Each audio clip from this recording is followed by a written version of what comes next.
Hello, welcome to Dice on Ice. This is Crifoth Reclamation, and where we left off last time was in the bowels and the arteries of the earth and the veins of the deep, where the black oil slick ran for miles and miles under the ground. We ended with a cliffhanger, with this great eldritch spider being, a demon, a most vile of creatures, the evilest of evils, announcing their presence to the unawares that had kind of fallen into its trap. And that's where we're going to be picking off this game, with our players entering the Strands of the Corpse Weaver. We see this large cavern. It opens up. We've been following this river of oil that ran off from the Great Lake that you had crossed earlier. The oil is the only thing that glistens, the only thing that moves in this cavern. Otherwise, it's pitch silent. But it opens up. You hear the clacking of teeth on teeth. Oh no, maybe bone on stone. No. The great many legs of the Corpse Weaver. Imagine a horrid mishmash of skeletons, amalgamated together in some eldritch, unnerving way, a way that would not make sense to the human mind.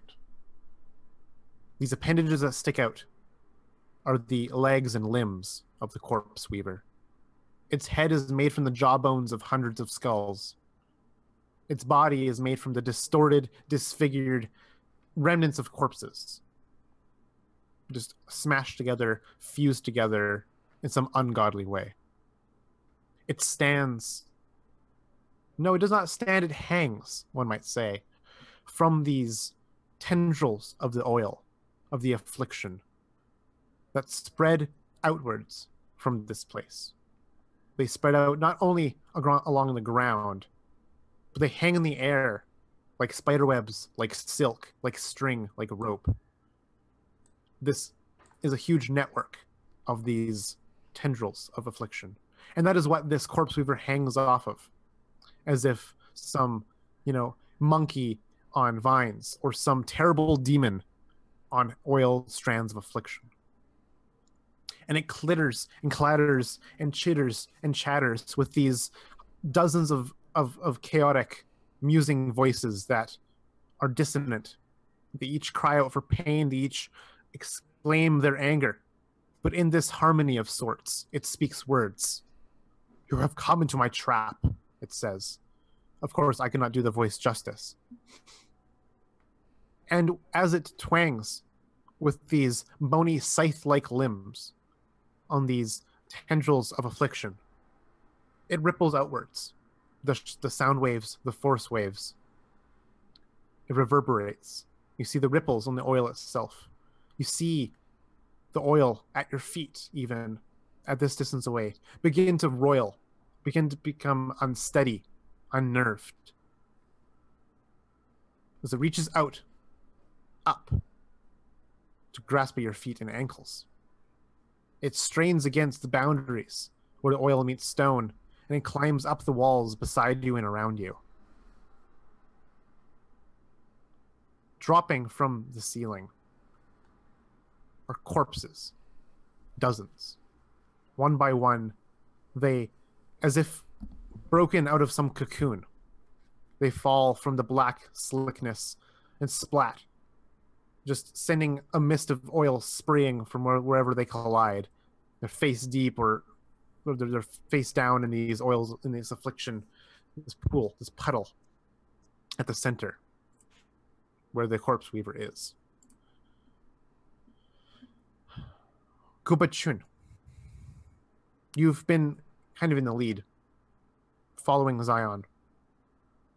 You got a sharp eye, a sharp mind, and you see this horrific sight of this demon just many, many yards away from this corner where you've turned. It has threatened you, and you see the world around you kind of shake and rumble as the oil itself becomes unsteady. What do you do? Gubachun is afraid.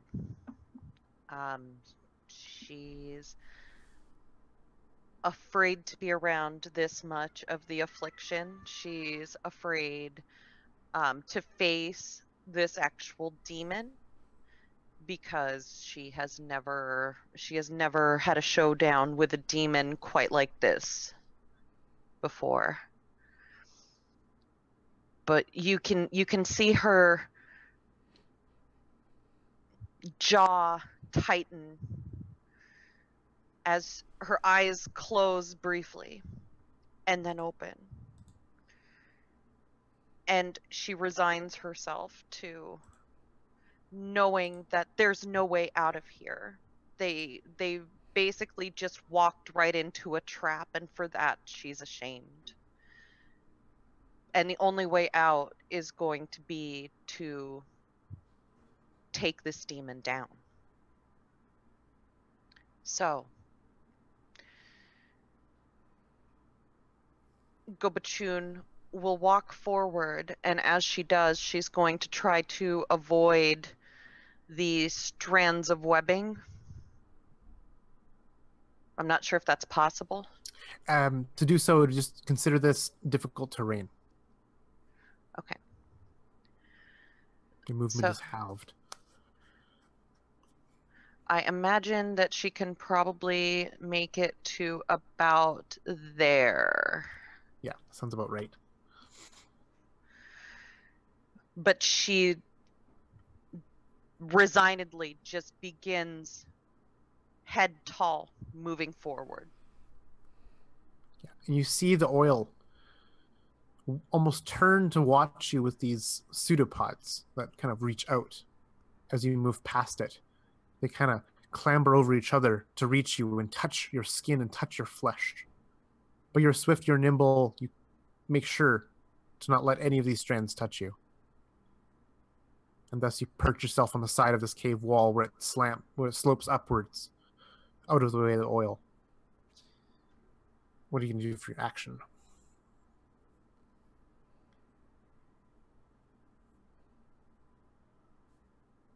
I'm not holding out a lot of hope for this.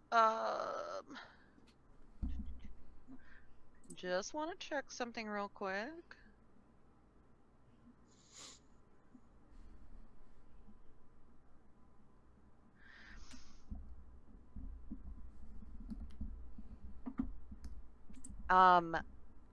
She is going to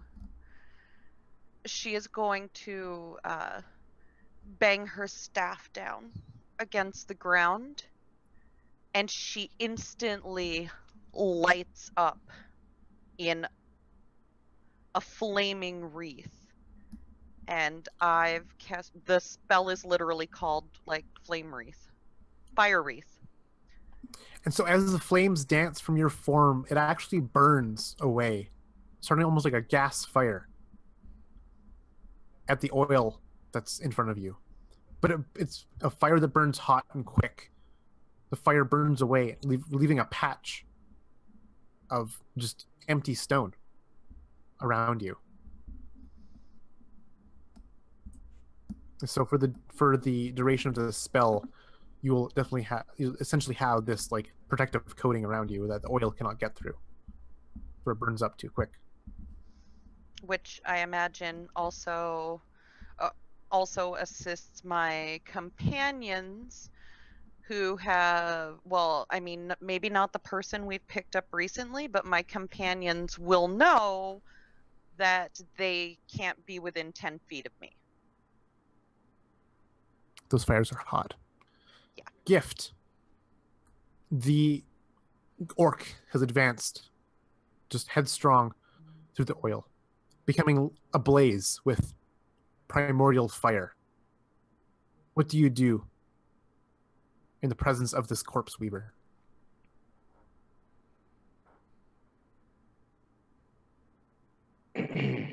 So Gift is certainly looking wildly back and forth between Carnage and Bone Whisper. That's a demon, right?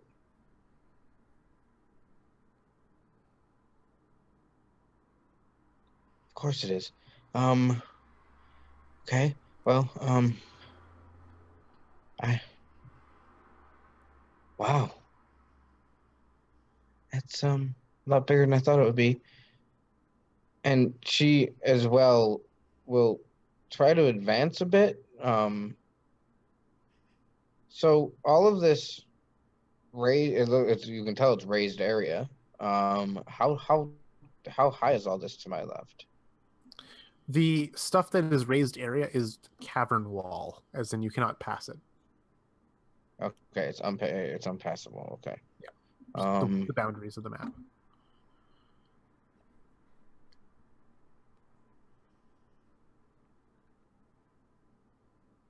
All right. And how deep is all this oil? It's very Or is it shallow, deeper? an inch or two at best, but you imagine where these big pools are, kind of these gatherings, be much deeper, maybe even a foot deeper more. You can't see the actual depths of this black tarry substance. Right. And It's like wonderful. Well, her positioning herself there doesn't mean I can pass her, really. All right, so she again is looking around wildly and goes to what she knows. And as a reaction, I would like to open the sigil that I've stored. And the target can be whoever I'd like. And I choose myself. And I choose Mage Armor onto myself. And so you wreathe with a protective force as you force the universe to give you armor, just to have blows go stray. That is the power of sigils, rewriting the laws of the cosmos, one small infraction at a time. And she looks back and forth a bit more, and I will move it somewhat. Again, as well, being careful not to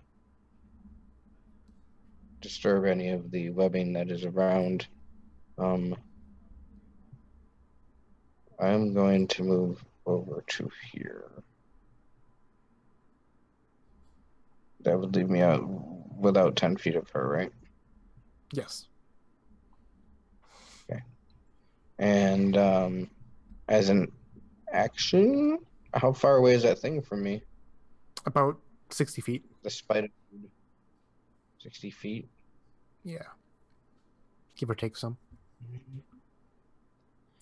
Again, her eyes are darting back and forth, and she just looks over to Carnage. Should we engage or should I wait?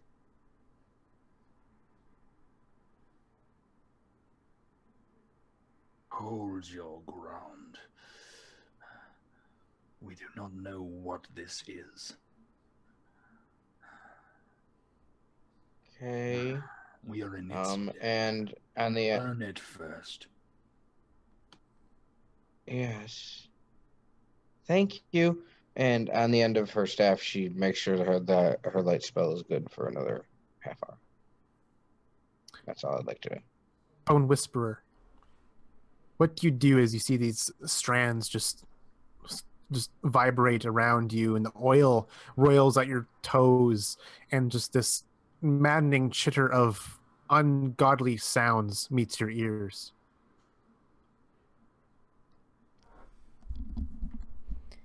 The only thing that would give Bone Whisperer away as being afraid is the slight tap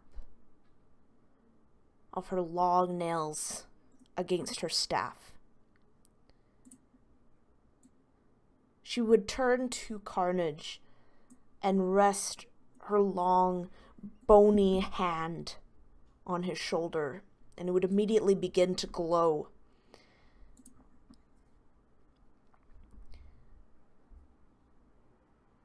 You are the protector. One of them, at least, for this group. So I give you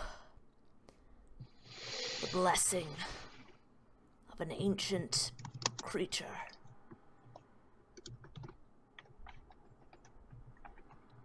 And basically, I am giving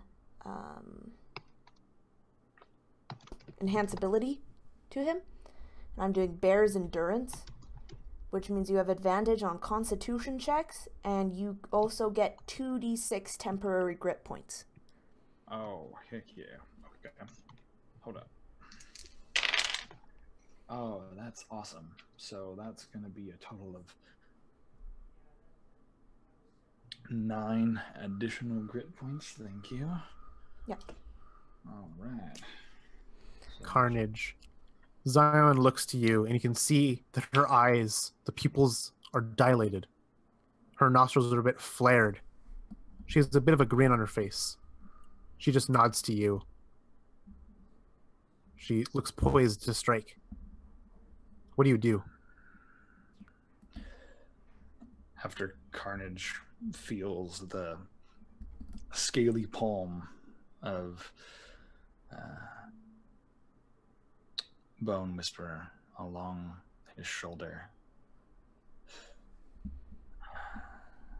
I will do what I must. Thank you. And he grips onto his halberd and he looks to Zion.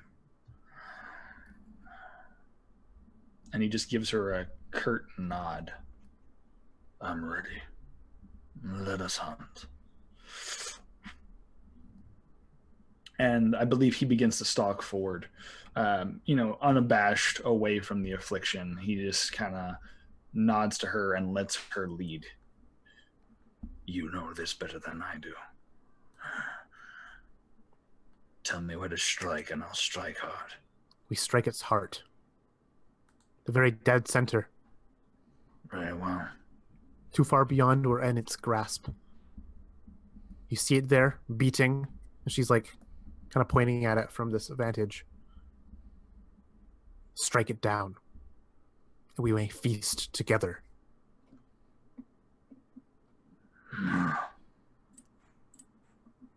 As you wish. Let us do this together then.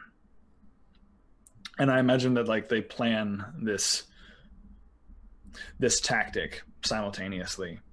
And they start heading out together, and it's almost like they diverge when they start to take off. So one going left, one going right.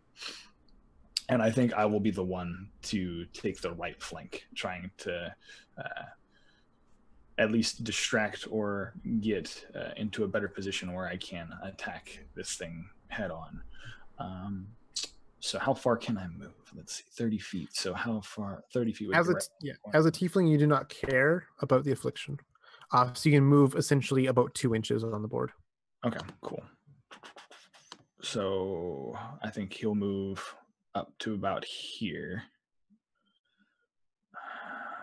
right around this far corner, and then just prep himself for an attack.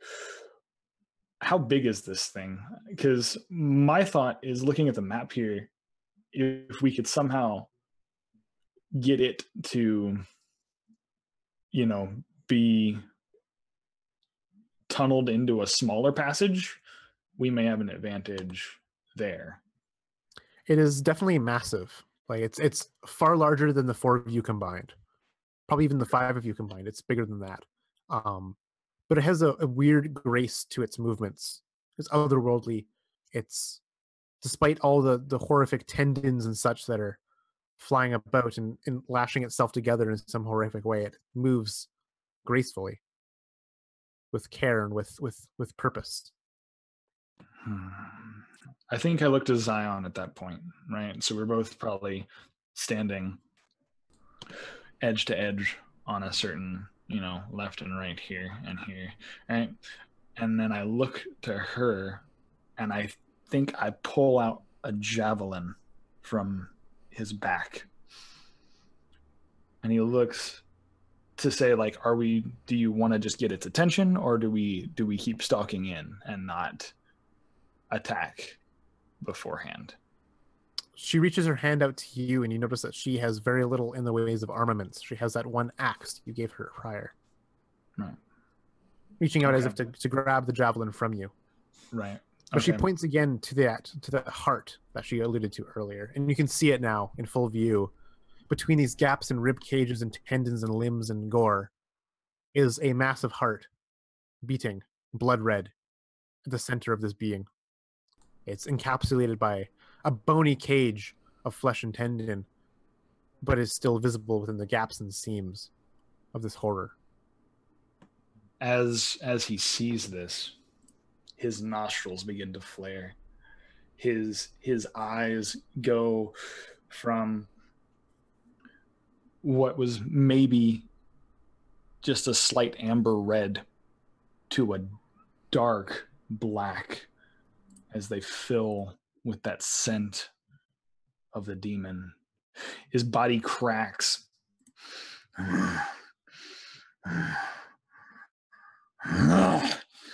And you can see that he's bulking himself up for this fight. And he chucks her a javelin from his pack. And I think he looks to her, says, When you're ready, let us go. And she nods, snatching the javelin out of midair with a quick hand. And she charges. Just headlong, thump, thump, and just leaps and chucks the spear, the javelin, directly at this corpse weaver. okay. Seeing this, Carnage would probably follow suit. He knows how the pack tactics work, and he would also try to fling the javelin from that distance. So he would try to run up, and then probably from right here, fling the javelin from there. All right, give me an attack roll. Zion makes her mark.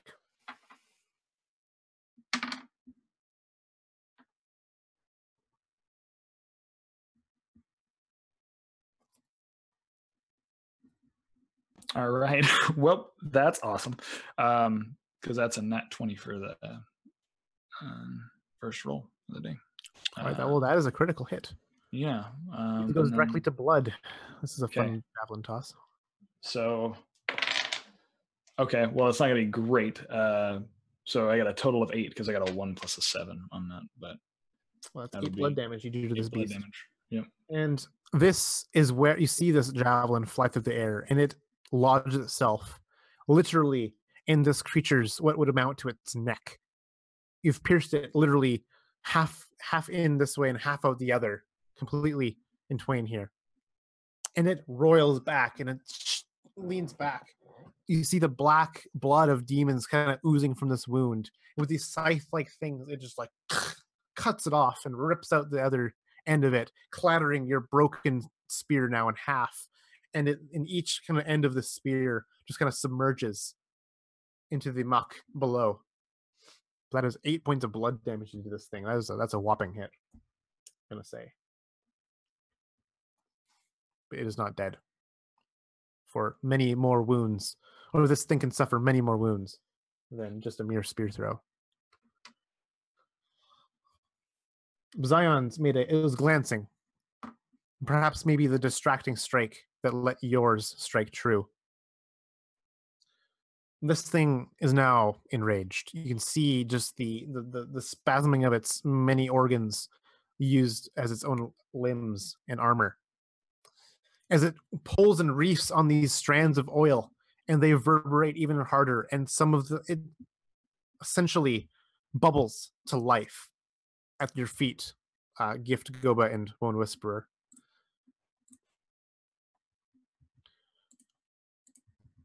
In doing so, this thing essentially it forms its own hands and pseudopods as it rises, this form out of the muck, just formed by only the vibrations of the affliction, by the affliction itself. And it goes to you, Gift, and smacks you with a strong pseudopod. Does a 16 hit you, Gift?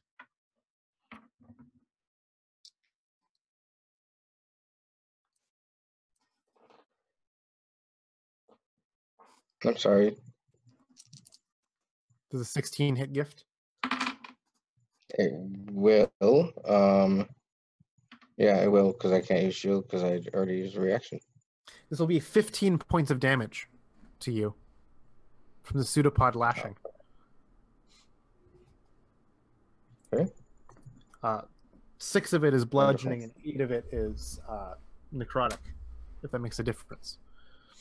As just the actual affliction itself clings to your skin, and you can feel it rotting and festering underneath itself. You feel your skin almost fold and twist and distort now with the contact. The corpse weaver begins to pull these strands, not to reverberate them, but to just as if tug on them. And with whip-like actions, it grabs 2 of these corpses that are just floating in the oil, lifts them up, it's twirling them around in this almost like ribbon-like fashion. And it just rends them limb from limb and mashes them together. And from this just quick action, the corpse weaver weaves a corpse. A Goliath of some strange amalgam of man and man, with 3 arms, 2 legs, a head, and another head where a head shouldn't be. It lumbers. It's half clothed with whatever remains were on the corpse prior. And it lumbers with these slow, plodding, just distorted, pained steps. And it strikes at Zion with this long, half-rotten hand with some rusted long sword. You can see that the orange of it means that once was iron, but now it's just some tarnished thing. It strikes true to her, dealing her a decent amount of damage. As she barely ducks out of the way, just the blow of it just scraping against a bracer that she made out of some shelled reptile in the time you have traveled with her. And then the corpse weaver itself advances, just like brachiating, it seems, with these like 13 or 12 or even more than that spindly legs of ribs and bones and shards of gore. And with these long, just like knife-like action, it tries to stab at you, Carnage. From this distance, it has such a long reach. And it does so with 3. It gets 3 attacks here. All right, we're gonna have a 9, an 11, and a 23 to hit. The 9 and 11 miss. The 23 hits. All right, I'll need you to make a Constitution saving throw, please.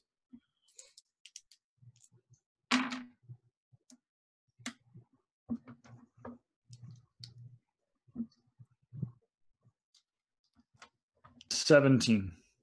All right, well, you pass. So the oil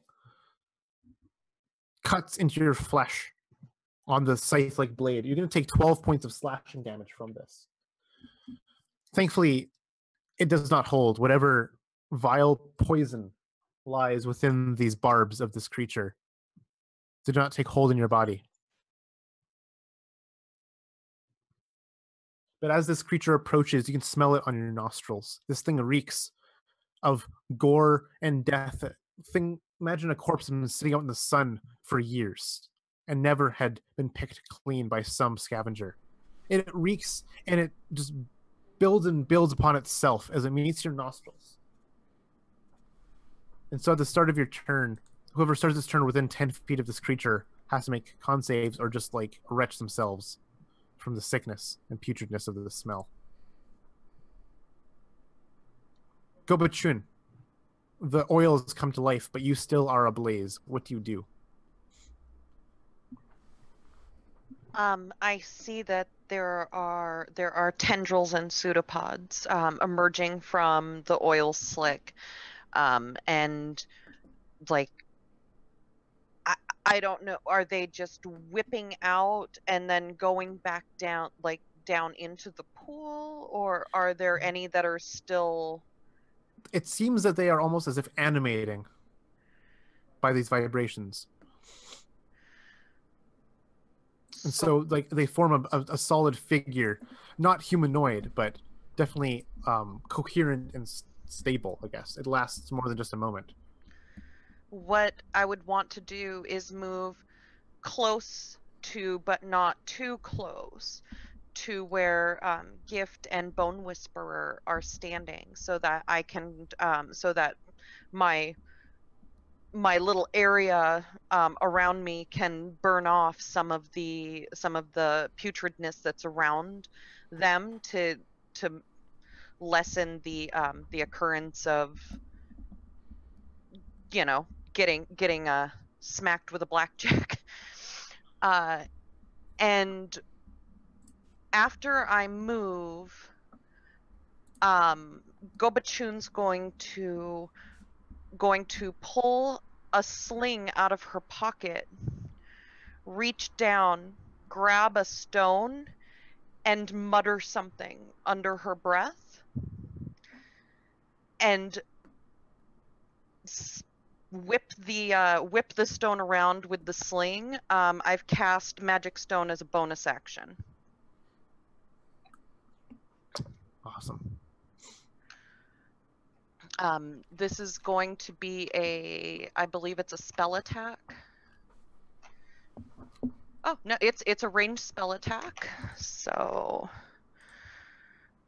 this should be interesting. Yeah, that's not great. That's a 16. What are you attacking? The little the pseudopod ooze or the great demon? I am attacking the big demon. All right, a 16 will hit this thing. It is very large. It's hard to miss, hard to connect, or hard to not connect, I should say. Awesome.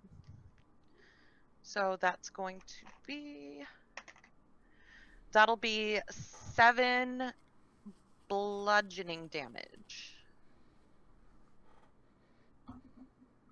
11 or 7? Sorry. 7. It's 1d6 plus my mod.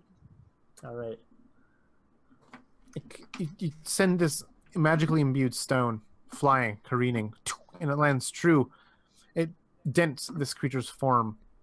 It pays no heed to the blow. A minor inconvenience at best. But the fire you have around you, as it whips and wreathes and burns hot, it burns away the oil further yet still. You're essentially parting the Black Sea as a fire Moses, as you step from the stone and burn away all of this oil around you, carving a path behind you. This fire laps out and licks at this oil creature that stands next to Gift and next to Bone Whisperer. It will deal the fire damage at the start of that creature's turn.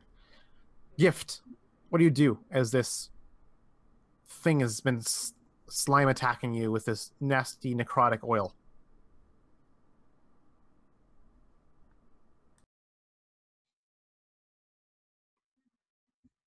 Okay.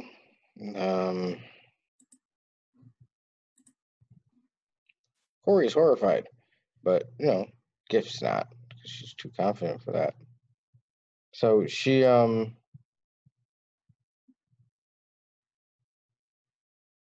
not gonna work. All right, so the creature's within 30 feet of Gift at this point, not the thing in front of her, the other big thing. Yeah, I'd say it's probably 30 feet, but just on the border of 30 feet.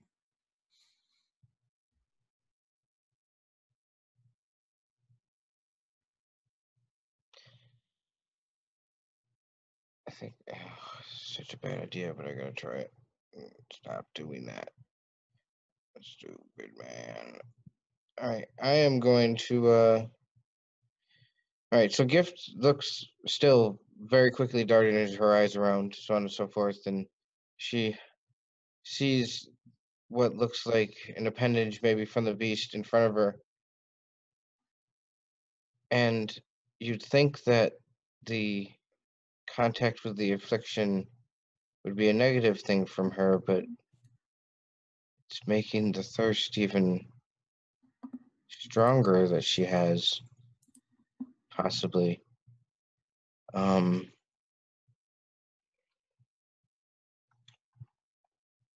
seeing that she's become so thirsty, she thinks that maybe she should make the creature more thirsty. And she traces a sigil that looks like a backward Z into the air. It turns blue as it always does, and I cast Great Thirst onto the creature. And so it tries to resist your enchantment. Yeah, Con. The wisdom saving throw. Let's see how wise it is.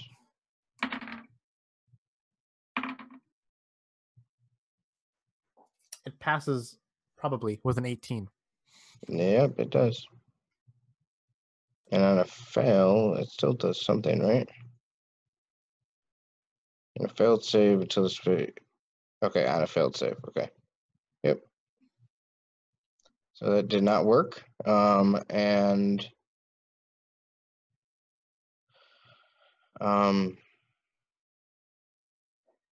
she kind of puts up her staff in front of herself and looks to Bone Whisperer and says, I tried, Mother. I did. And that would be the end of my turn. Bone Whisperer. What do you do as the oil lashes out at your pupil?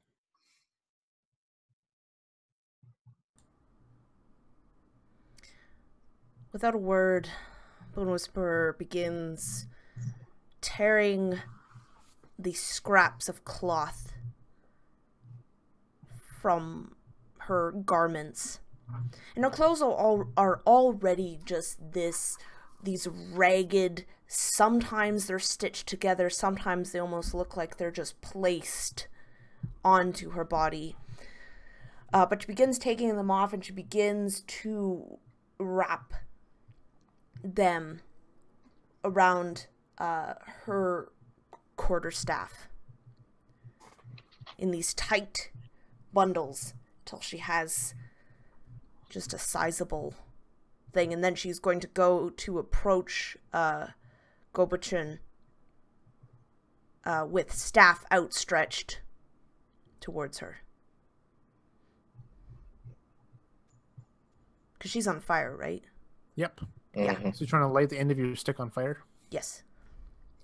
And so this cloth and tinder you've applied to the end of your stick lights up.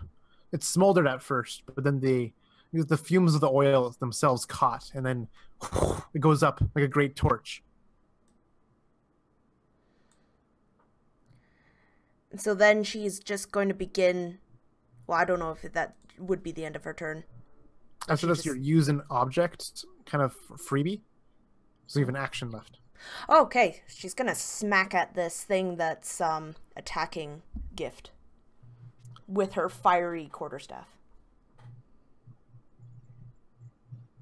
Awesome. That's a 14 to hit. Yep, 14 hits this thing. And as fire, this whole thing will be doing double damage to this oil. So that does 11. Well, not double, just that's by itself. So 11, so it does 22. You just burn away this thing with a smite. The oil just catches ablaze as the flames just even touch it, and within moments, it's just gone. The fire consumed it in a puff of smoke. And she looks to Gif, and she just nods. Use whatever fire you can. It will get rid of the affliction. I wish that was something I was good at, Mother. Well, if you're not good at it, then... And she just kind of gestures to her staff. Then you improvise. And that's her turn. Carnage, you've been lacerated and just made this pincushion of this great corpse weaver whose scythe-like appendages cut into your flesh. It weaves together bodies from the dead, and it causes the oil itself to spring to life. It is now facing you down. You see that beating heart just pulsating, beating in some arrhythmic, horrid fashion. It has no rhythm, it has no rhyme, it has no even pattern to the beatings. It is just so incoherent. And you see this amalgam of bodies, that it is the body of this corpse weaver. You feel its dank breath. You smell that sulfurous black blood that it is leaking from its neck. What do you do, Carnage? Carnage. Carnage gets hit by this thing.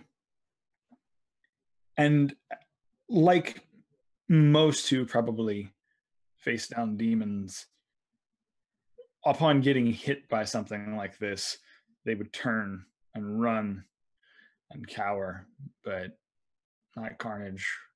He gets kind of pushed back a bit by the blows, but then he grips his halberd tight. His legs spread apart, like just grinding into the stone. And then he looks up and he roars at this thing in the face. Not even unabashedly. He begins to charge forward. He's going to try and take a swing at this heart. I think even if he can, he would even try while doing so to then like go up and grab at the javelin that's now pierced through.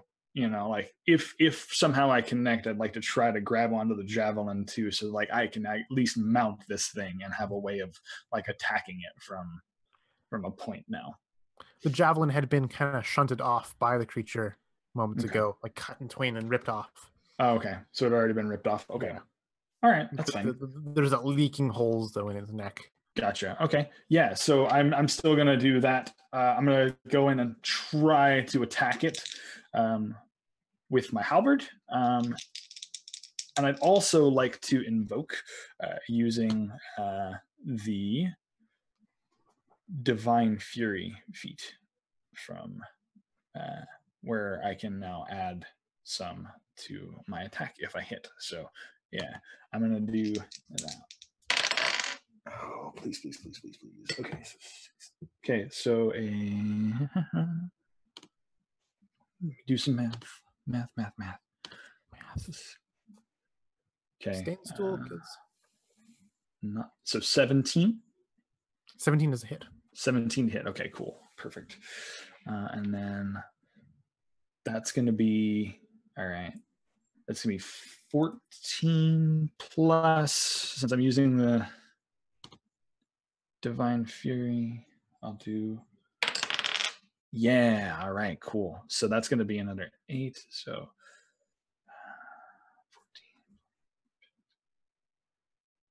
22 points of damage then.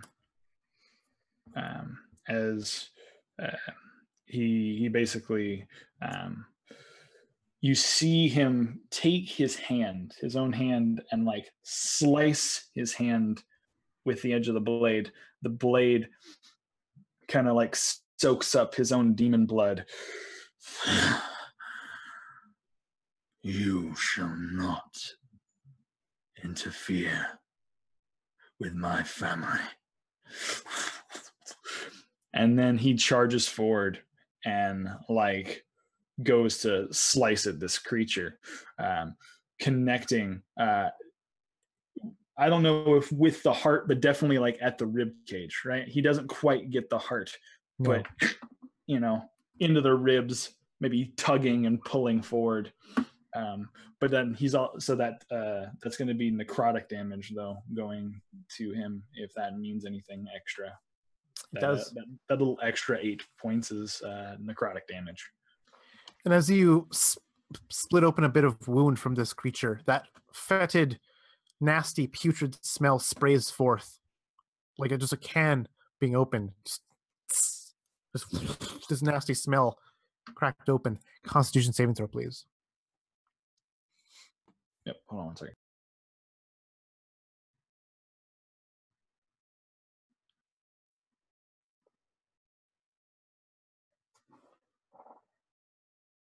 Ooh, not as good. That's going to be a 10. And from that, the smell invades your nostrils and clouds your vision with just this racking pain. You lose your senses. You're now numb. If you had feeling, you'd feel your knees hit the ground as you collapse. Until the end of the next turn, you're incapacitated just from this putrid smell. Okay. Zion parries this rusted sword blade, cracking it and shattering it into the stone to the left, and with a free hand lops just and cuts off the head of this undead creature that stands in front of her. But still it lumbers on, just headless, and returns the blow with just some jab of some rotten forearm at her. And that gets her a nick, a side, just a glancing blow right in her own belly, in her own gut, winding her, but for a brief moment.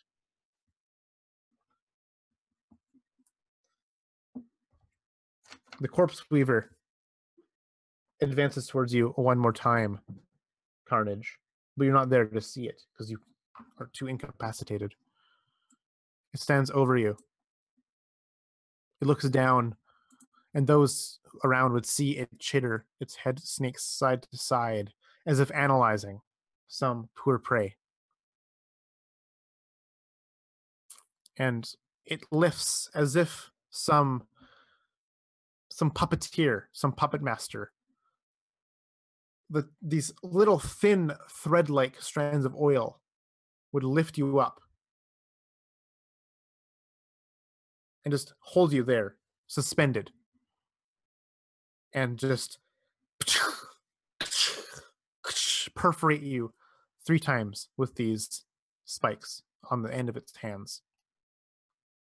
Now I'm going to look up what incapacitated means, because either this will auto crit or not, which is scary. If I knew how to play D&D, this would be good. Let's see. Good old here we go. Incapacitated. Oh, you just can't take actions or reactions. Otherwise, you're fine. All right, so you have a bit of senses too. You're able to kind of like, you're still there, but this thing's gonna have advantage on the attack rolls here. So it's just your armor left. All right, that makes sense. That's gonna be a whopping hit. That's gonna be a whopping hit.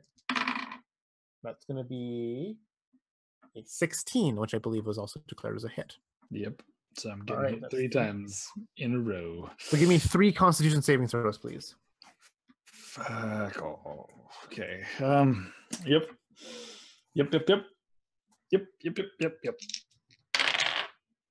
Okay, both of those passed. Good. One more. Okay, that one. Yep, that one passed. Okay, so I got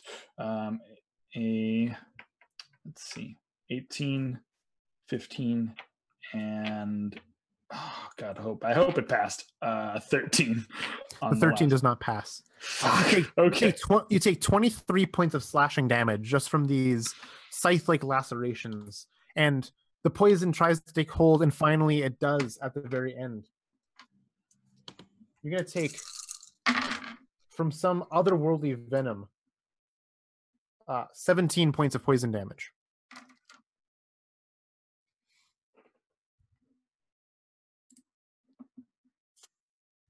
And then it twangs and chimes on these simple strings that suspend you. And once again, another just a formless form appears in the muck.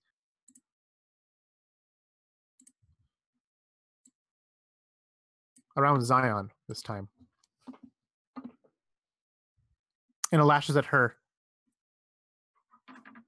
with a pseudopod. And She is swift. She is nimble, and she's able to dodge it.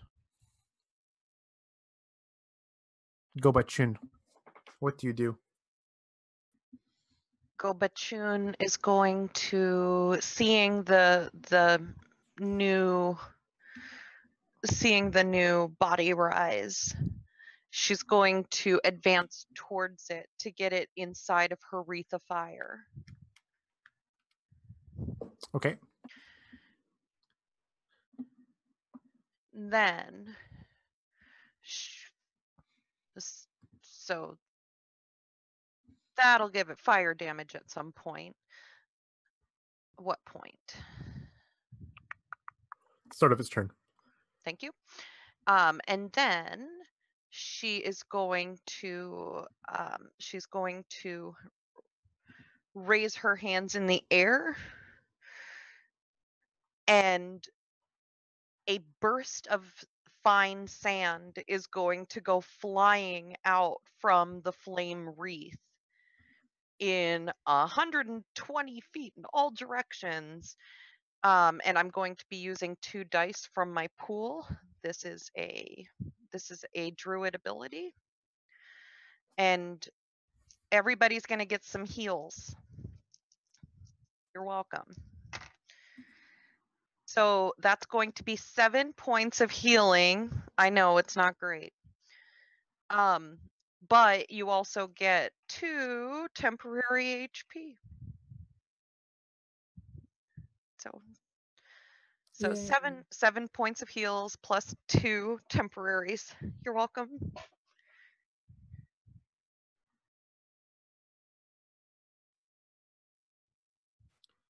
Gift.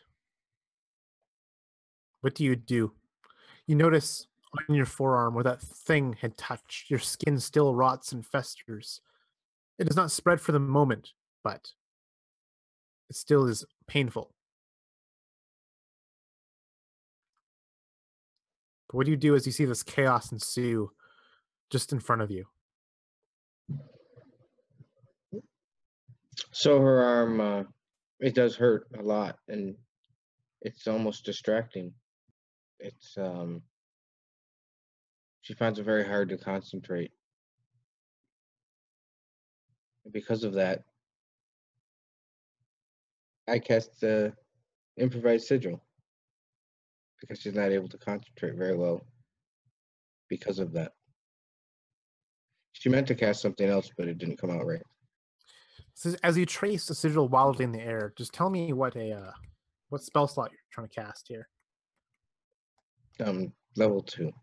All right, roll a D something and add 4 to it. Yeah, I'm doing it right now. Hold on. It is a D10. Going to it myself. No, I'm not a warlock. I'm a wizard. I'm a wizard, Harry. All right. So it's a D10 plus 4, right? Yep.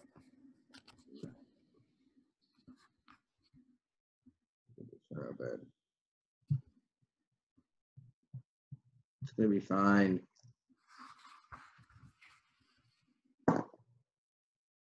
That is a 12. You and each other creature within 5 feet of you gains 10 temporary grit points. So that's Nice. you and Bone Whisperer. You both gain 10 grit points. As the sigil you trace is one of just emboldenment, stamina, resolve. Just this wave of just triumph washes over the two of you. It's 12 temporary. Any move action from you, Gift?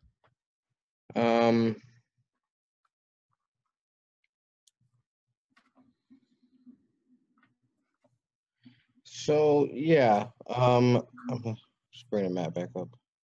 Just for a moment. All right. So that Gobachun has moved. She does choose to move this direction. Can I get this far? Yes. All right. I moved here on purpose. That is affliction right there, right? All the black smear is black oil. Yeah. But so even that X below her is, right? Yep. Okay, so again, not paying attention very well from the pain that she's feeling from being afflicted, she steps into a small puddle of it. Not actually. And it burns at your feet. It burns at your ankles and it climbs up your legs. You're going to take 12 points of necrotic damage from stepping into it. Cool. Glad I got those temporary hit points. Bone Whisperer, your pupil just stepped into the affliction and it is literally climbing and burning up her legs as if acid or something worse.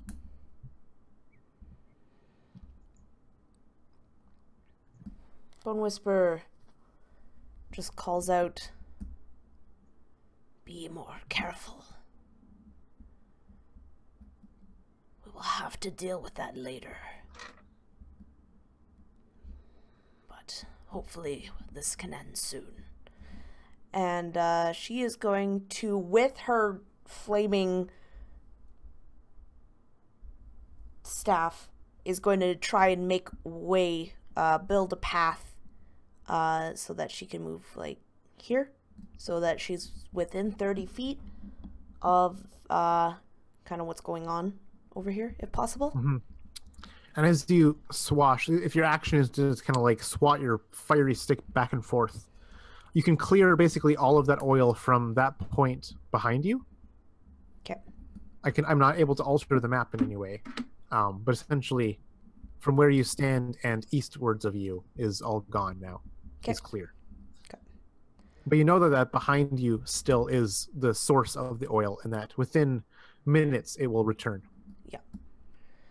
She just wants to stand somewhere where there was originally no oil. And you see that the ground beneath is just this polished white stone. Just bleached of any impurities, bleached of any imperfection. It's almost mirror-like, glass-like, marble-like. It is distracting at best. Carnage, you are reeling and just trying to keep your senses. At the start of your turn, make me a Constitution saving throw, or else you'll have no actions this turn. All right, yeah, that one's good. Okay, so I got a 17 on the die, plus 3, 20. Awesome. Okay.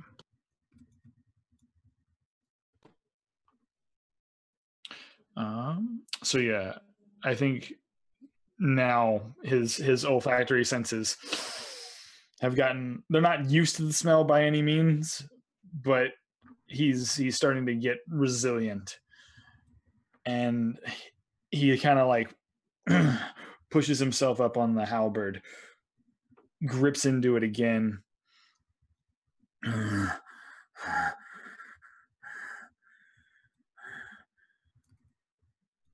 And he's like, this is, you know, I'm gonna go at it again and try to slice at this thing one more time with my halberd. Okay, that's nice. Let's do 15 plus. Yep, so that's going to be a 24 to hit. Yep, that hits. And then, let's see. That's 9 plus the 1d6, because I'd like to use another Divine Fury since we're going at this. And then that'll be another 5. So 14 damage all up. And then 5 of that damage is necrotic damage. Okay. Again, another swing and blow. You're hacking at this thing's form. It's flinching and kind of battering. You're battering it back more than actually hewing it apart. But still, you're trying to gaining your ground now. You've ripped from the thin strands that keep you aloft. There were nothing more than mere spider webs in strength. Oh, and Connor, at 5th level, I get an extra attack. Does that Yep. also count? Okay. Yep, cool. yeah, So two I'm gonna attacks do per that. turn. I'm gonna do that then, without the. And then maybe that'll be a hold on. That will be a 19 to hit on that. Oh one. yeah, 19 will hit. Okay. And then yeah. So that's going to be a total of 17 plus 6 for the divine fury. It's another 23 damage. 23 damage, yes, sir. Yikaruskis. You're just battering this thing back, blow after blow after blow.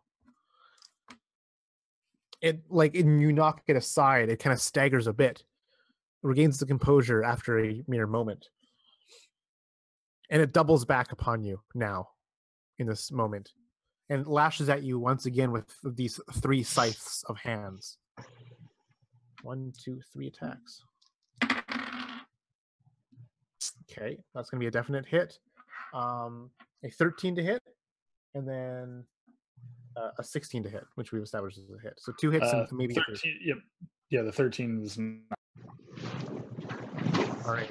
So that's 2 hits. That'll be 2 Constitution saving throws from you, please.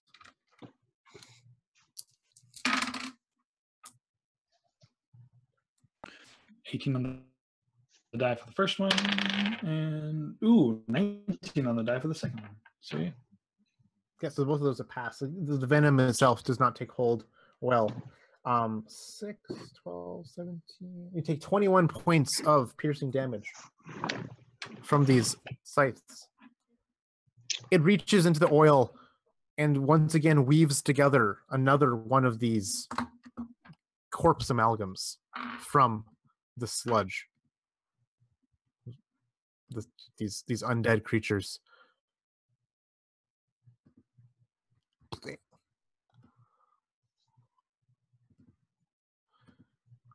And you see it reel in as if some kind of fisherman or angler, more corpses that it digests and repurposes to cover its own wounds almost instantaneously, using its body parts literally as its own armor. Come on, dice rolls. There we go. The work you've done is being undone as it regains its form, literally. The black sludge next to you, Goba, is going to burst into flame. How much is Fire Wreath? Is it 2d6? You roll the 2d6 or whatever it is. Yes, it is. I've been holding these. You motherfucker. It's not bad. 8. 8, and it gets doubled as well from the fire because it's vulnerable to this. So 16 will just extinguish it, and just a puff of just this nastiest smoke that just burns the eyes and the nostrils. The skeleton of 3 or whatever people lunges towards you with this bony, just misshapen hand. Goba does a 12 hit you? It does not. All right, you're able to dodge the blow, parry it with your quarterstaff, and kind of send it. It was slow. It was easy to see it coming because it telegraphs its attacks very well. And Zion and this last one are kind of locked in this battle. As she finally is able to gut it and spill its own gore on the ground. Limp. Goba, what do you do?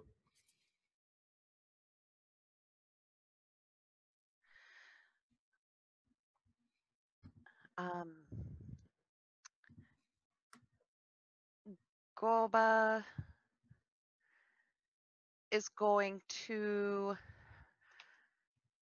She's going to take a swing at the guy in front of her who just appeared and tried to attack her with her walking stick.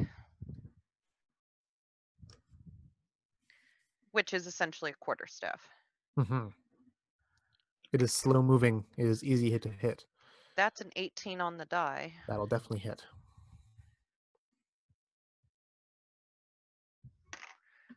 And that'll be 5. You hack it apart, sending half of it just limp and dying to the ground, with the other half of it, perhaps part of its torso, and 1.5 of its legs still keeps it aloft. It lost an arm, but it's still swinging as undead do when they are dismembered. As long as it stays near me, it'll be fine. Gift. You feel that burn of the flesh warping acid affliction lap at your ankles, burn at your feet, just burn your flesh and scar you both inside and out. What do you do?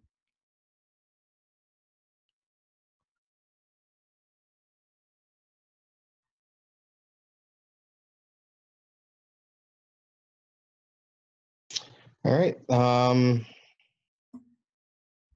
I'll have to take in. Sorry. What is near me? She's 20 feet away, right? At this point? From whom? Me. The big guy, yeah, is about 20 feet.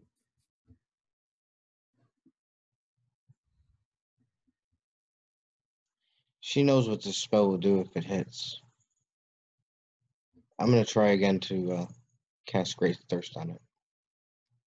All right. 16. And it gets a 22 on a wisdom save.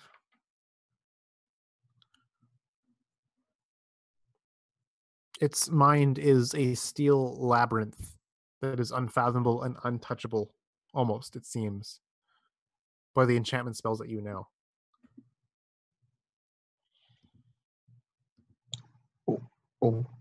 Okay.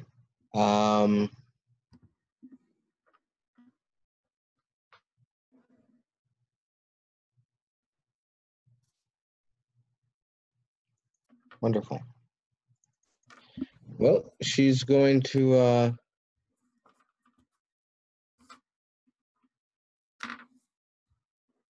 already feeling the effects of the reflection. She's going to, I'm looking at the map again. What is that red thing next to Gobachu? It is a amalgam skeleton zombie creature of many corpses knitted together and held in place by black thread-like strands. Yep. A corpse weft. Mm-hmm. There's no reason for her to move.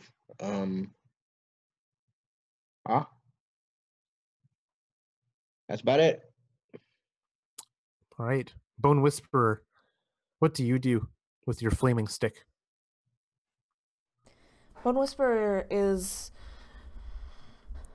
looking at the corpse weaver and its puppet. And she takes a finger and slides it across her opposite wrist. And she holds her wrist up to the flame on her staff until it turns this bright crimson red, the flame. And she hits the stick with a resounding boom, something louder than this quarterstaff would usually make. And 2 bits of this red fire, these orbs, explode out from the staff and hit the corpse weaver and its puppet, and they have to make charisma saving throws. Ooh. The puppet fails. The corpse weaver gets a 15. So that just passes. So for the puppet, whenever it makes an attack roll or a saving throw, it also rolls a d4 and subtracts that number from their attack roll or their saving throw. Sounds good. And yeah, she's just going to stay where she is, just kind of backed up, still on the dry ground, but far enough, as far as she can get away from the 2. Sounds good. Carnage. You've mastered the technique in not just dying and retching and being so victim to the smell. You just block it in your mind. It'll be a problem for another day. You have the halberd in hand. You've been battering this being. It's been battering you back with these blade arms. What do you do?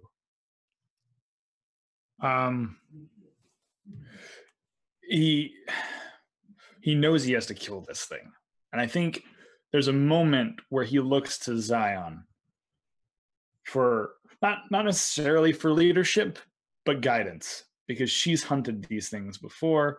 He's hunted these before, but he hasn't hunted in a pack before in a long time. Like, he hasn't hunted in a crore, right? You look to Zion. You see her doubled over. Her hand is clutching at her gut. She peels it away. It's stained red. Her cloth garments are pooling from some belly injury. What do we do? He seems to be not at a loss, but it's just he continues to batter and batter at this thing, and it's not happening. So he looks to her. And she says back, as long as we draw breath, we fight. And with that, she picks up the hilt of her blade, of her axe that's kind of at the side, and she kind of leaps towards this thing, almost in unison with you, no longer clutching at her belly wound. Okay, cool. So I think, I follow suit. My reckless nature when dealing with demons is like starting to come out. That bloodlust that I'm feeling. I'm hungry now. It's not just a fight, it's a hunger. I want to end this thing so that I can feast upon it. Oh shit. Awesome. So I got another crit tonight. Yeah, that's awesome. And max damage. So that's 20 on the die, max damage on the thing. So let's see. How does that work there, Connor? That's going to go straight to blood, and then that's going to be like 17 damage. 17 straight to blood. So 17 damage on from that strike. And then I think I have one more Divine Fury for the day, because I think I get 3 for every rage that I do. So I'm going to use that last one. And then that's not going to be great, but that's going to be an additional 4 necrotic damage. And that's enough. With this, you can describe to me how this critical hit, how this attack that does damage to the blood, okay, will fell this creature, so this corpse weaver, in one swoop. I think upon seeing Zion hurt, there's this rippling of Carnage's muscles. Like everything in him just clenches down, right?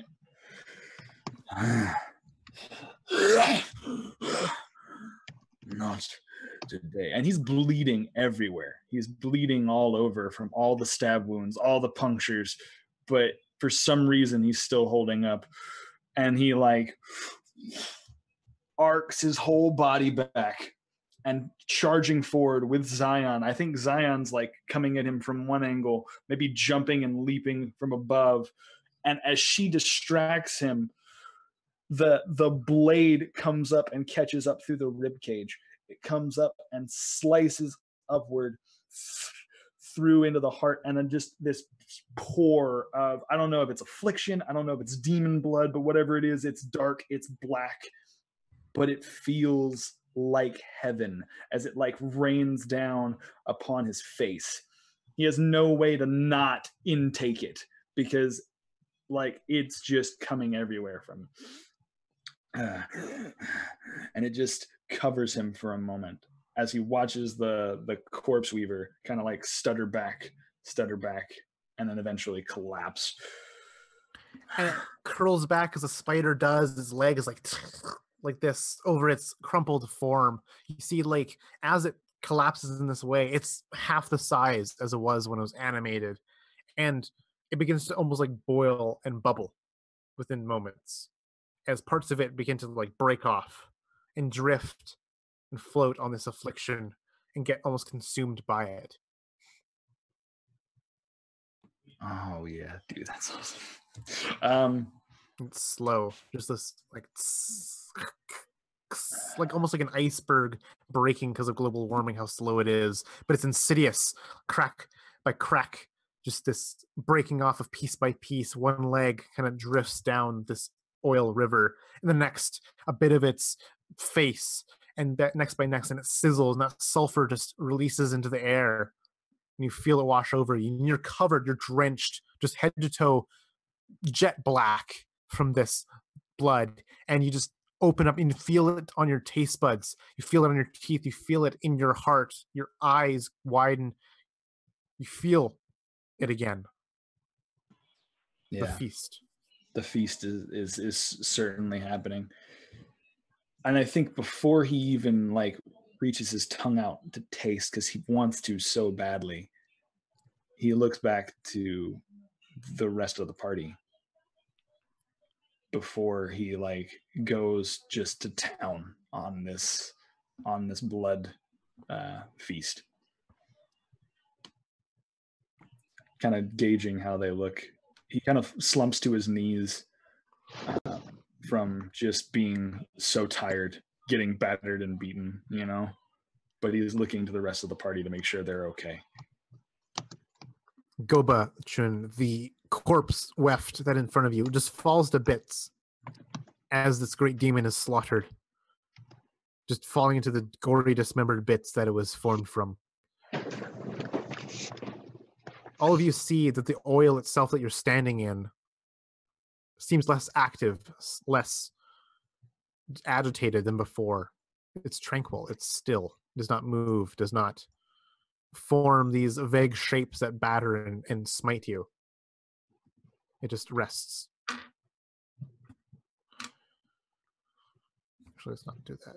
Keep the body there. Gobachun would like to, noticing that, assuming she noticed that, Goba would like to walk around a bit while her fire's still up and burn off as much as she can to create like a patch, a clear patch and path. And yeah, you're able to burn away, just with the rest of this fire magic you possess, just clear away all of this oil, essentially, that's around you, as it just puffs away in an acrid smoke. And then she will cautiously walk up to Carnage, who is feeding. I imagine that he looks pretty blissful. It's this how do I describe it? It's this gnarly like sense of like gruesome and grotesqueness, while also like there is this sense of bliss. It's almost like this agony and this happiness at the same time, because you can hear, it's the difference between like just regular eating. You can hear like bones cracking, muscles flexing, everything, that as he's just ingesting this demon blood, it is changing him in one way or another, and it's actually affecting him physically. She puts a hand on your shoulder that you probably don't even notice. And she will say to you, "You've earned your prize." And I'm also going to cast Cure Wounds on him at level 3. Awesome. Thank you. Yeah, you're welcome. Okay. I'm not keeping track of this. That's... What's my mod? All right, so that's 10 plus 5 plus... Oh, joy. 4.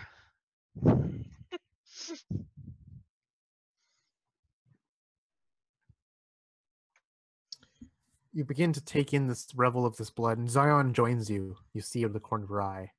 And she just scoops up, like almost as if breaking the leg of a lobster or some crustacean, just like lifts this thing, cracks it over her mouth, and drip by drip, it lands in her fanged mouth. And she laps it up. And she quivers and shakes. Her muscles flex with this. And so do yours as you drink the blood in your own way, your own ritual. And I will need you, please, to roll me a d20, Chad. You're going to add 8 to this number, because that is the power level of this demon. So what am I rolling? A D12? D20? Yeah. I don't even know my own mechanics. Damn it. Okay. D20, yeah, D20 and add 8. D20 and add 8. Okay, so a 6 plus 6 plus 14. is going to be 14. Thank you. All right. So this for the next 48 hours, this is your blood effect, your blood feeding. Ooh, okay. You no longer feel pain. You have resistance to all damage done to your grit.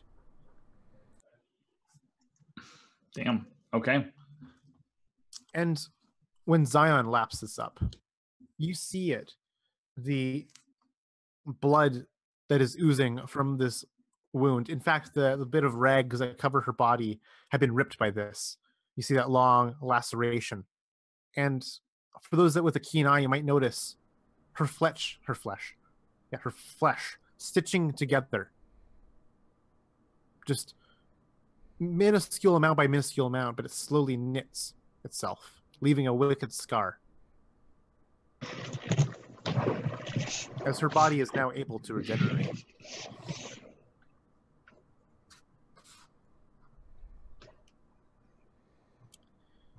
Corey, you're undergoing, Gift, you're undergoing a bit of a different kind of transformation. As you look down and you look upon the oil that seeped into your boots, seeped into your skin of your ankles themselves, you need to give me a Constitution saving throw.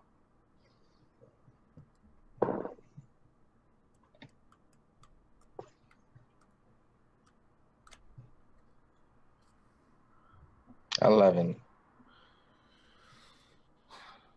You are now considered afflicted, as the affliction has taken hold within your body. And it will progress and progress, and it will kill you in the end.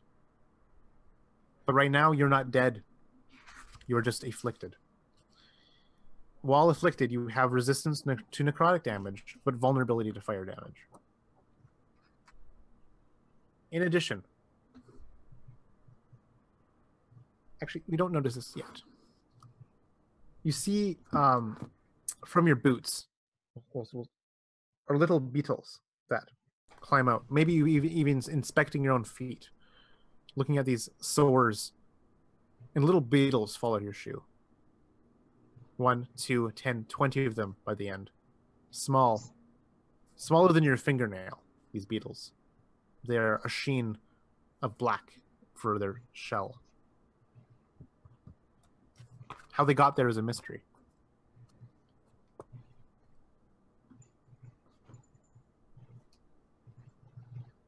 And so as an afflicted, this disease will progress every week. And after you fail your con save a certain number of times, you end up dead. Or worse. So Bone Whisperer, after this thing has died, would rush over to Gift and immediately begin inspecting the oil, not careful not to touch the parts of her that have these black veins in them. She let out this hiss of anger and discontentment. Child, why must you do such foolish things?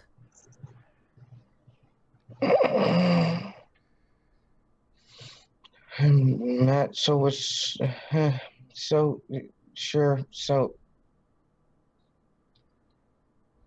I just walked, Mother. But you must look where you're walking before you go. And she would look.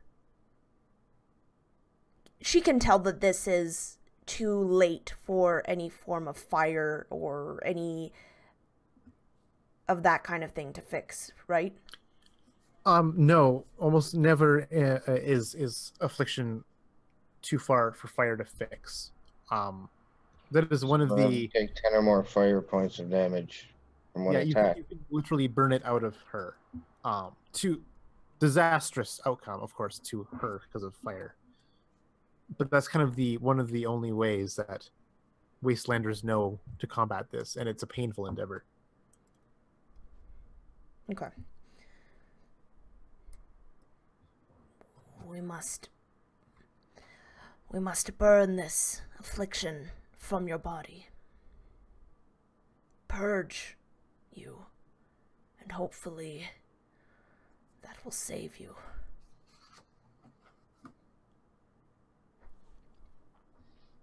I don't want you to burn me. We must, child, or else you will die.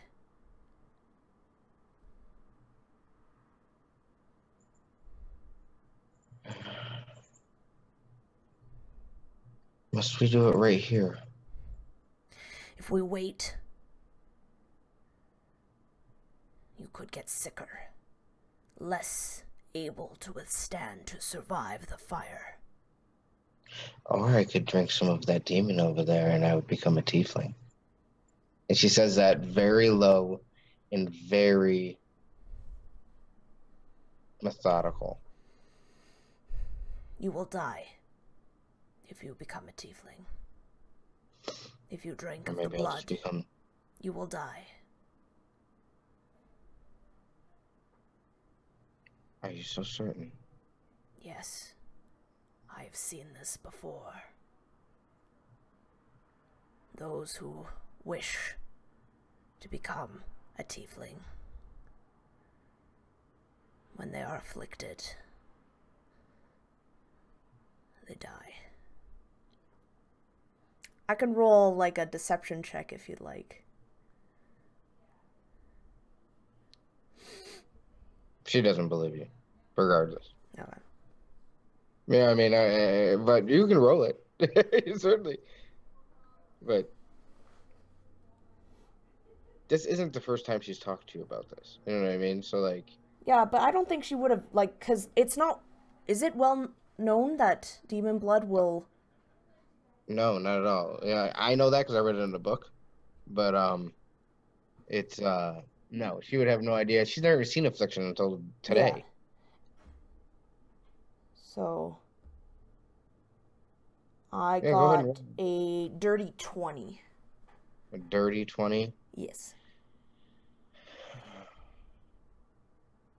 Bone Whisperer. I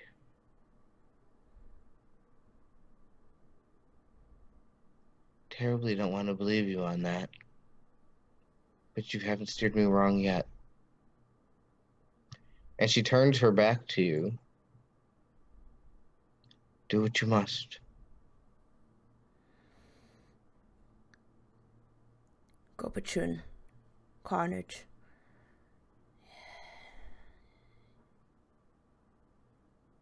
We have to hold her down. Carnage is in the middle of feasting. Gobachun is not. No. She nods.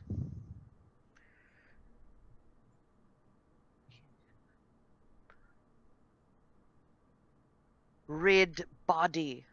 Poison. Yes. Hopefully.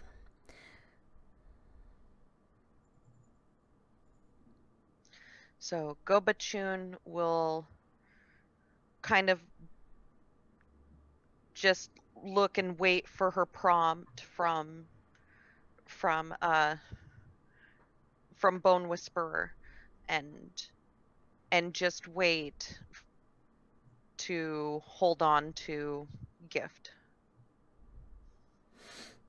And as that happens, Bone Whisperer would kind of take off the sooted pieces of cloth and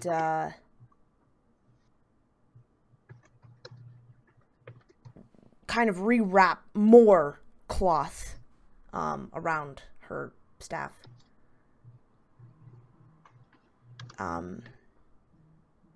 We probably have a way to light something on fire, right? Well, isn't the woman still on fire? Nah, I imagine some of you might have a striking stone. We had you guys light a fire earlier in the game. Okay, so then, in the yeah, campaign, that shouldn't so, be. Yeah, one of you has a striking stone somewhere. Okay. So she would strike it and light this thing back on fire. But she would kind of let it burn and kind of go out, and so that there are kind of coals and cinders at the end of this little torch until it's like glowing. And then she would begin the process of trying to purge Gift of the affliction. This will be a long ordeal, one of torture, one of pain, one of screams and wails. I think that every time Gift comes maybe close to dying, Bone Whisperer would cast Spare the Dying, just to bring her back.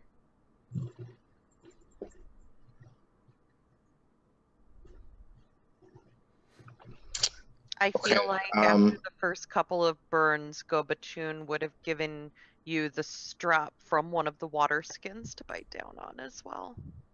Yeah, after the third time she's burnt, she rolls over to look you in the face. And with very sad eyes, traces a sigil in front of you. 1 second.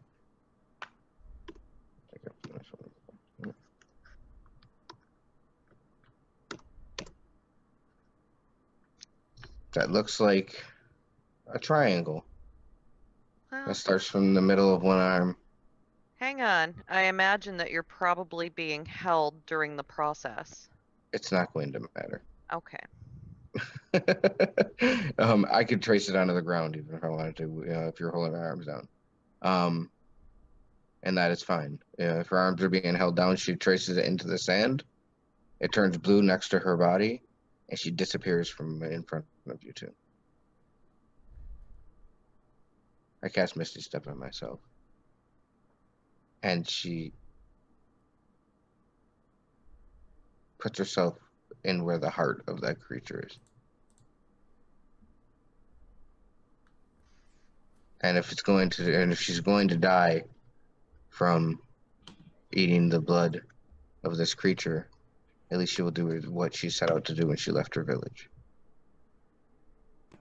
So you arrive cramped in some body cavity of this bubbling, roiling, this decaying demon corpse. You see that bleeding black heart of blood right there next to you.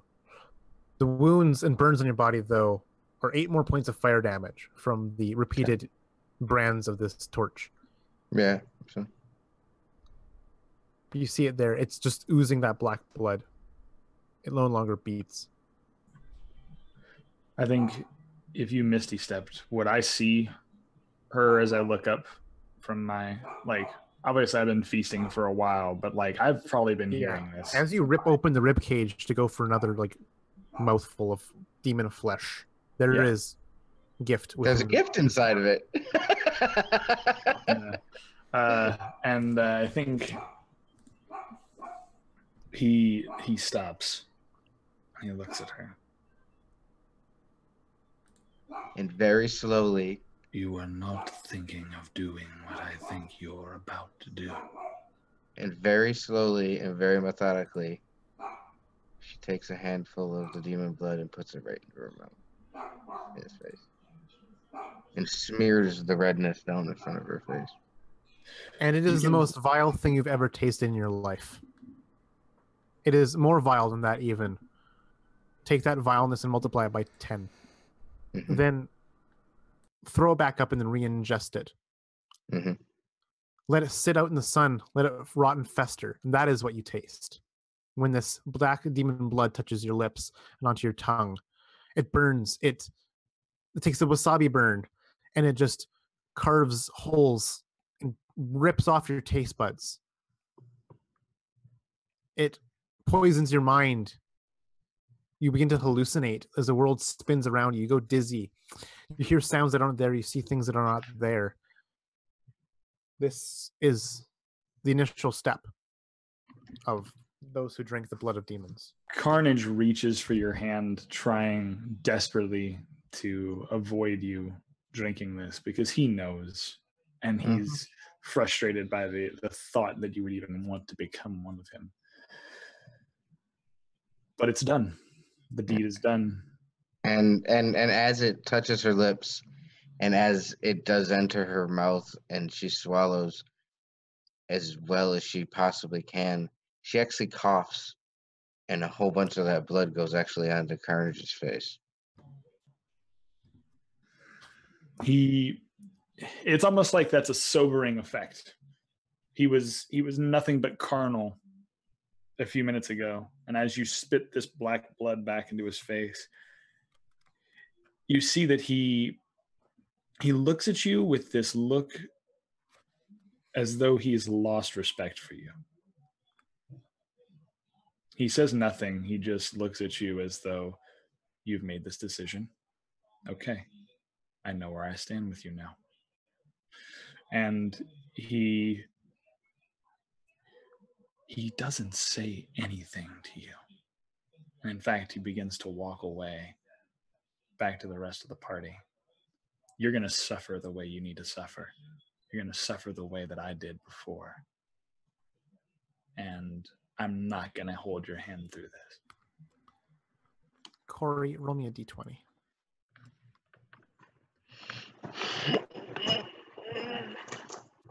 Come on, D20. This is one of those. As a 14. As the blackness of the clouded vision kind of begins to fade, what you feel as you kind of emerge on the other side of this feeding, it's a mere moments after, however. You feel as if you've slept for 100 years. You feel as if you've been freshly born. You feel like you've been cured of all diseases, all ailments. You feel like you have been well fed, well hydrated. Your exhaustion goes to 0. You lose all those exhaustion points you've racked up earlier. And your Lovely. exhaustion threshold increases by 2. This lasts for 48 hours. As your body is emboldened by just superhuman stamina by this. But you can feel and just this pain in the back of your head that just sits there brooding, not lashing out to you, just as a reminder of the pain you'll face shortly. Okay. This begins day 1 of your and she, transformation. knowing that she's already taken the plunge and that she's in, she takes another handful and consumes some more, because she wants to be certain that this is going to take hold. And she climbs out from the hole in which Carnage made, and there's this black ichor all over her body from many different sources. At first, it was the affliction. As she steps, there's a few excess little critters that are squashed underneath her feet.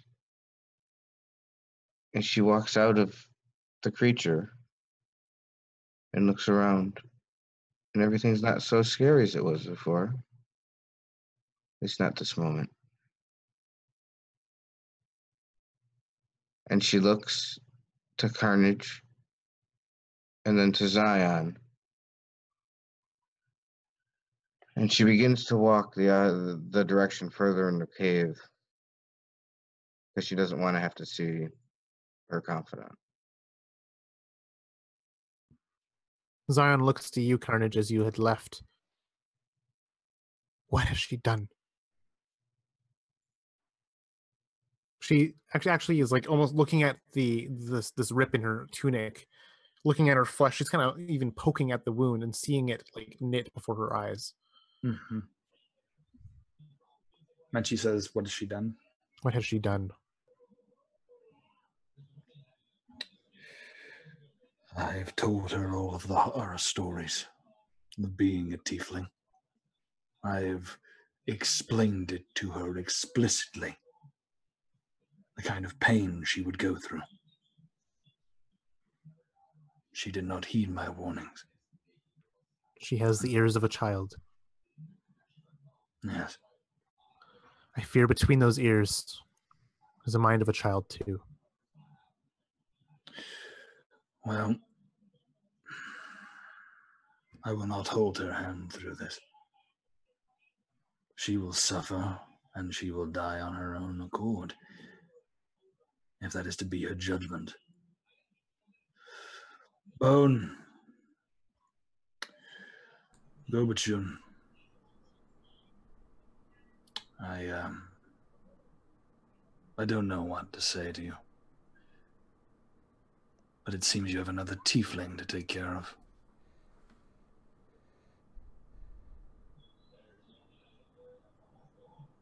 And he's like growling under his breath, and he clearly soaked in the demon blood. He looks like a threatening, like feral creature, not even normal Carnage. Is he as white? Oh no. That it's almost like the levels. He was white upon like us going into the cave. He was basically white near his neck. Now he is it's a funnel that is now filled up to about where his eyes are. So only his horns and his upper forehead are still white, but you can see them slowly filling as all the blood vessels sort of vein out and head up toward the head. And likewise, Zion has gotten her full color. Instead of this weird salmon pink, she's now a beet red from head to toe. Her eyes are just a full, deep black. Bone Whisperer stands and she helps. She offers a hand to Gobachun. And she begins to clean off the top of her staff. Kind of relights it, makes sure that there's no affliction on the staff anymore. But she looks very calm, there's no sense of anger. There's nothing like that.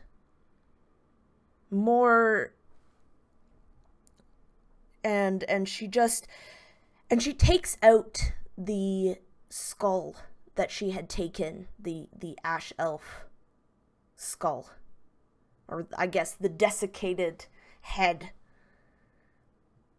And she would just begin to take out a small knife and begin flaying the rotted pieces off to reveal the white bone underneath.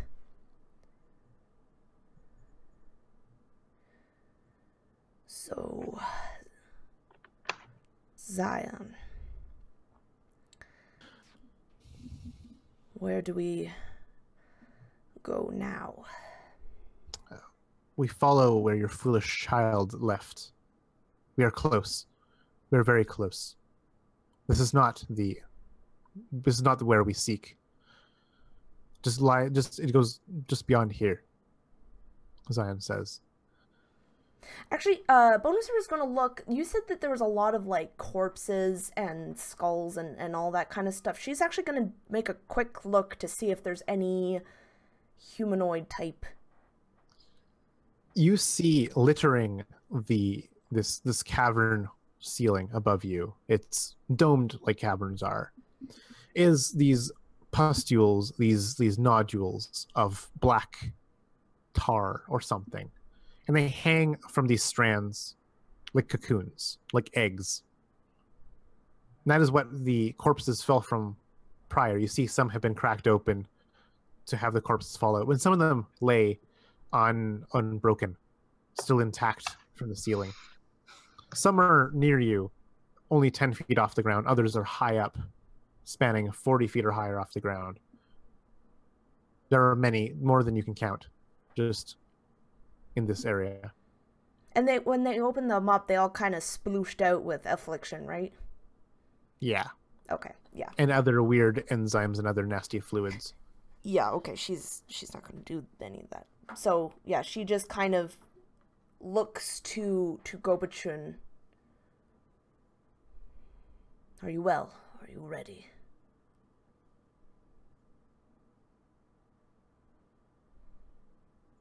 I am ready.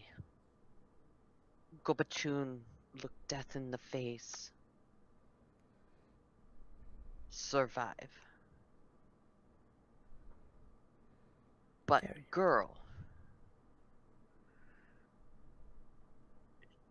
she has poison in her. She believes that she can use poison to heal herself from the other poison. We shall see what time holds.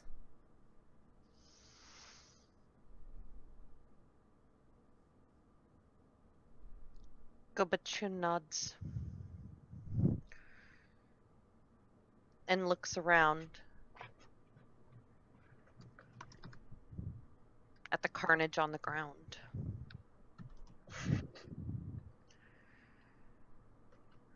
And she'll walk over to Zion and say, "Are you well?" and gesture at her belly wound that had sealed up. She kind of chuckles. Yeah. I'll live.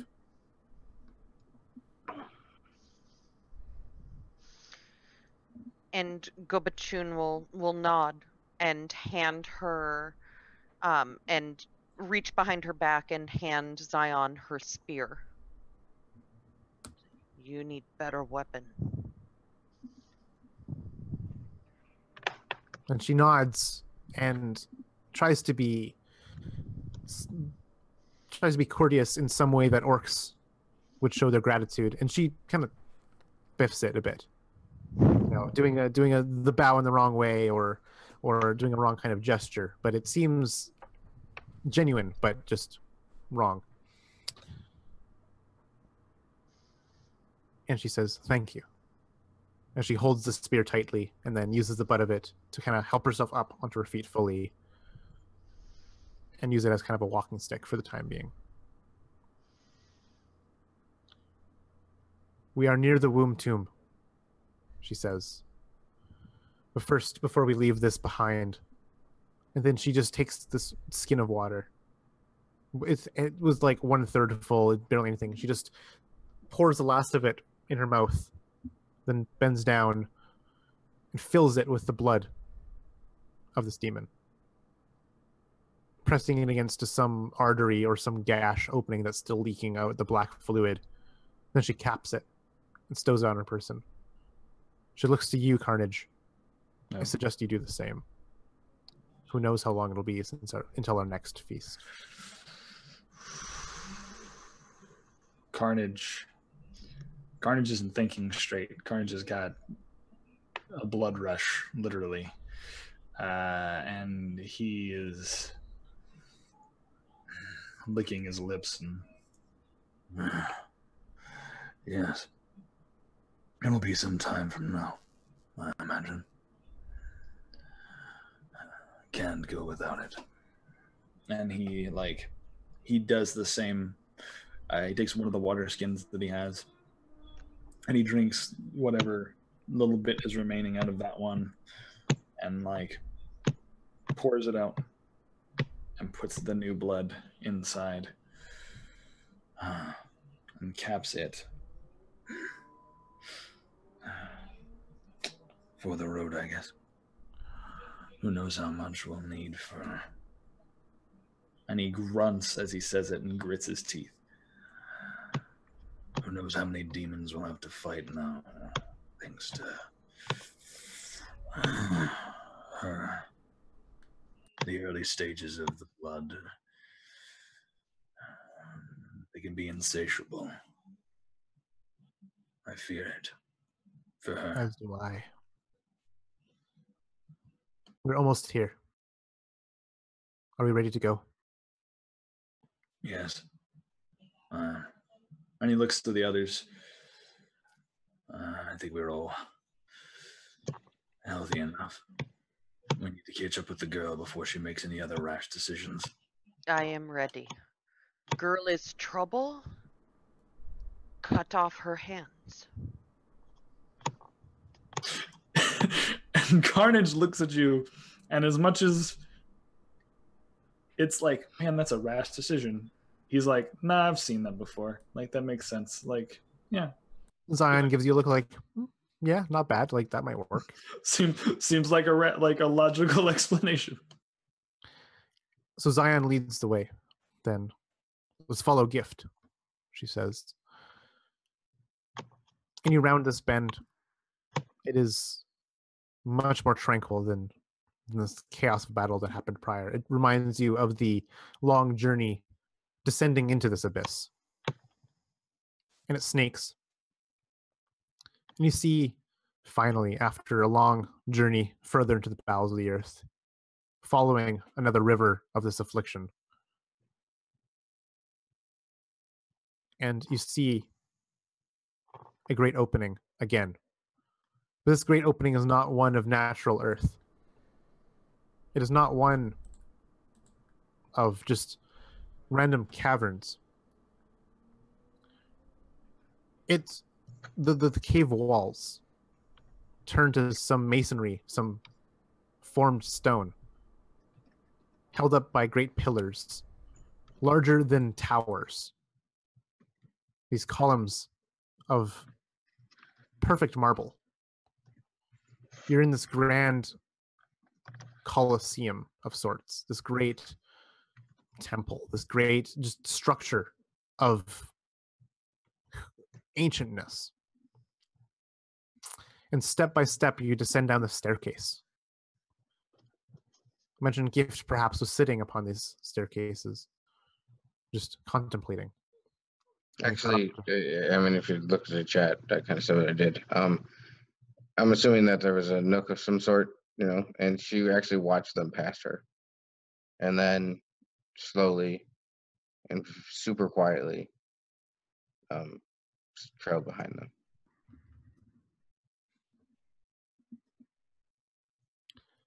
And Zion points, just unbeknownst to Gift, sneaking behind, points beyond at a great, just crack in the earth.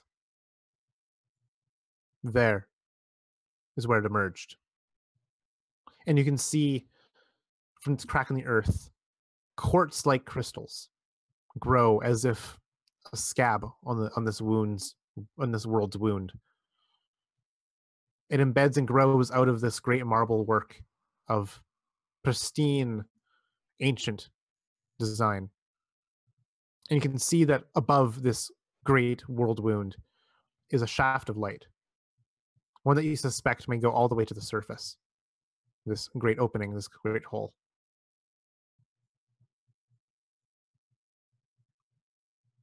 I've not been here many times. I've not discovered all the secrets that lie within. Many rooms, many great secrets, treasures of knowledge, or grim secrets lie within. I say we break for camp now. And after we're well rested, I'll show you what there is to know about the Harbinger.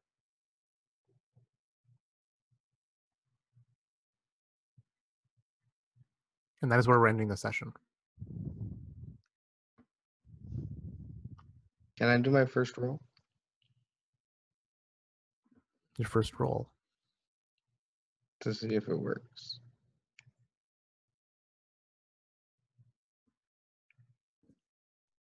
Oh, I have to. Okay. Yeah. It's every 24 hours afterwards. Yeah. So it'll be next tomorrow, whether you see how well it's doing. Yeah. So we'll brush up on the tiefling transformation rules in between this next spanning session. In the meantime, this was Dice on Ice. This was Crifoth. This was Reclamation. This was episode 4, Strands of the Corpse Weaver. This was a boss fight battle, a culmination of things that had happened in the prior episodes. And here, we're going to sign off as we bid adieu to our viewers, to our future viewers, and to our past viewers. I am Connor Davies. If you liked what you saw in this game, or just like the world itself, or just like buying things, there is a book that you can find on Drive-Thru RPG in both digital or softcover.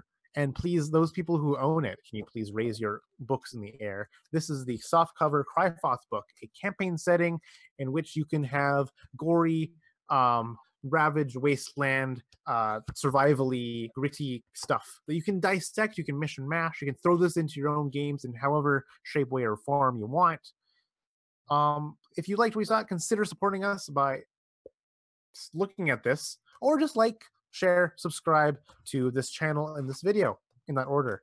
With no further ado, please make a hand of applause for our players. Boo, boo, boo, boo, boo. They make the applause in the background. All right, we'll start it off with Chad. Can you please exit scene by giving us a outro? This was super cool, guys. Thank you so much. I loved every character. Like, that's super cool. Everybody played to their strengths and like really played up their RP, as well as like just super awesome boss fight. Connor, like, really super suspenseful. I thought I was going to die there at least 3 times. So thanks, buddy. This was awesome. If you guys don't know who I am, my name is Chad Nick. I'm on this channel a lot, so I'm not even gonna like rep my stuff. I'm here, it's pretty cool. Thanks, guys. Go buy Crifoth because it's an awesome thing. I love playing in this setting, and you should do it. So, thanks, guys. Yeah. See you next week. Thanks, Chad. And for all these links that we're talking about, you can look in the description, and if you have good eyes, you might be able to see them at the end.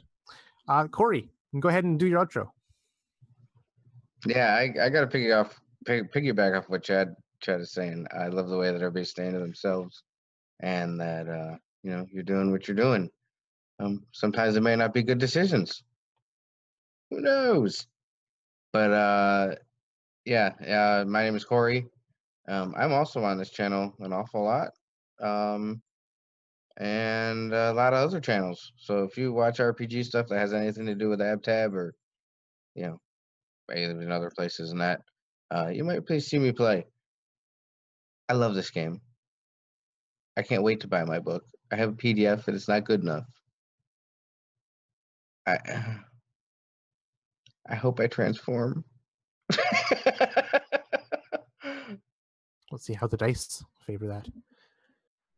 Tamiko, tell us who you are and why you're here. No, give us an outro. I'm here because Connor bullied me into being here. No, I'm just kidding. I'm Tamiko. I'm playing Gobachun. I'm probably the worst role player out of the bunch, but they love me anyways. Um, if you want to see more of me for some reason, I have other games that I played on the Dice on Ice channel. Go check them out. And I'm also play a regular Wednesday game that is hosted on Twitch by one of our other players. That channel, if you're interested in looking at it, is Lunchbox. That's Lunch Bauks. It's a totally different game, but it's my home game and it rocks. And then, last but not least, Crifoth. Do you have the book yet? You should have the book because if this isn't a freaking ominous, I don't know what is. The tagline actually says, "We survived, but at what cost?" We literally just survived, but at what cost? Very Just saying. poetic. Just I know.